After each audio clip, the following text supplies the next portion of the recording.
The Korthax interrogation chamber hummed with electromagnetic fields designed to scramble neural pathways and induce compliance.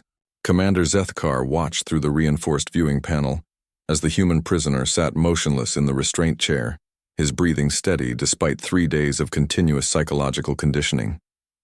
"Impossible," muttered Dr. Veltar, the facility's chief xenopsychologist. Her mandibles clicked nervously as she reviewed the readouts. His cortisol levels should have peaked hours ago. The fear response should have triggered complete mental breakdown by now. The human, designation prisoner 7741, though his name was Marcus Chen according to intercepted Earth communications, remained infuriatingly calm. His dark eyes tracked the movement of the interrogation drone circling overhead, calculating, observing. Always observing. Zethkar's scaled hide rippled with frustration. The Korthax Empire had conquered 47 species across the galaxy. Each had followed the same pattern: capture key military personnel, break them psychologically, extract strategic information, then use it to crush remaining resistance. It had never failed. Until now. "Increase the neural disruptor frequency," Zethkar ordered. "Sir, we're already at levels that would liquefy a Zephyrian's brain," Veltar protested. "Any higher and we risk permanent damage to the specimen." "Do it." The chamber's hum intensified. Through the speakers they could hear the human's heartbeat, still steady, still controlled. Marcus Chen's lips moved slightly, and the translation matrix picked up his whispered words. "Day 3. They think fear is universal. They're wrong." Zethkar's primary arms clenched. How was this creature still coherent? The Korthax had evolved as apex predators on a world of perpetual twilight, where terror was the ultimate weapon. Their psychological warfare had never encountered a mind that simply refused to break. "Bring me everything we know about human psychology," Zethkar commanded. Hours later, surrounded by holographic displays of human behavioral data, Zethkar began to understand the scope of their miscalculation. Humans, it seemed, possessed a peculiar trait that set them apart from every other sentient species. They became more dangerous when cornered. The data was overwhelming. Humans who had lost everything fighting harder than those who had everything to lose.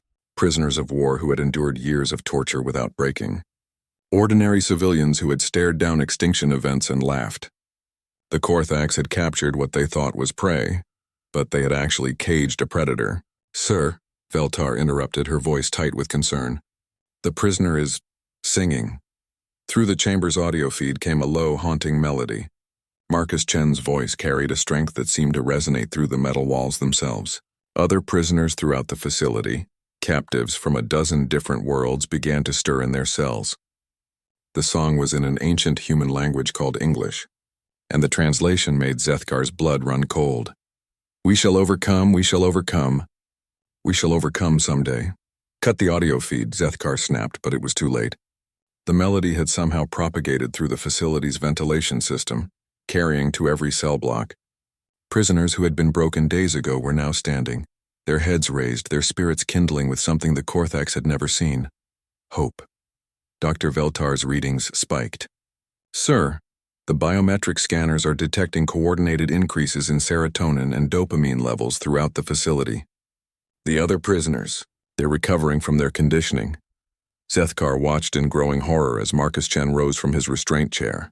The shackles that had held him, bonds designed to contain beings 3 times human strength, strained and snapped. Not through brute force, but through a technique that seemed to turn the alien metal's own molecular structure against itself. Impossible. The restraints are made of quantum-locked durinium. Marcus Chen looked directly at the viewing panel, his eyes meeting Zethkar's across the reinforced barrier. When he spoke, his voice carried clearly through the chamber's speakers. "You want to know what makes humans different, Commander? It's not that we don't feel fear. It's that we've learned something you haven't." He stepped toward the chamber door, each movement precise and controlled. "Fear is a choice, and we choose to fear the right things." The door, a barrier that had contained the most dangerous criminals in the galaxy, began to glow under Marcus Chen's touch. Somehow impossibly, he was overloading its locking mechanism using nothing but bioelectric feedback. "You're afraid of losing control," he continued, his voice now broadcasting throughout the entire facility. "We're afraid of not fighting back. You fear the dark. We learned to become it. Alarms blared as the chamber door exploded outward. Through the smoke and debris walked Marcus Chen, no longer a prisoner but something far more dangerous. A human with nothing left to lose and a facility full of oppressed beings to liberate. In the distance, Zethkar could hear the sound of other cell doors opening, of roars and battle cries in a dozen alien languages. The human had done something the Korthax thought impossible. He had turned their perfect psychological weapon against them. As escape pods launched and the facility's security systems failed one by one, Zethkar finally understood the fatal flaw in their empire's philosophy. They had built their power on the assumption that all minds worked like theirs, that terror was the ultimate force in the universe. They had never encountered a species that responded to terror by becoming more terrifying.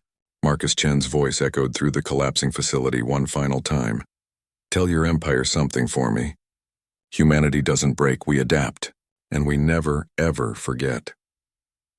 The last transmission from detention facility Korthax 7 was a single image. A human silhouette walking through flames, surrounded by liberated prisoners of a dozen worlds, all of them free. The chains were broken indeed,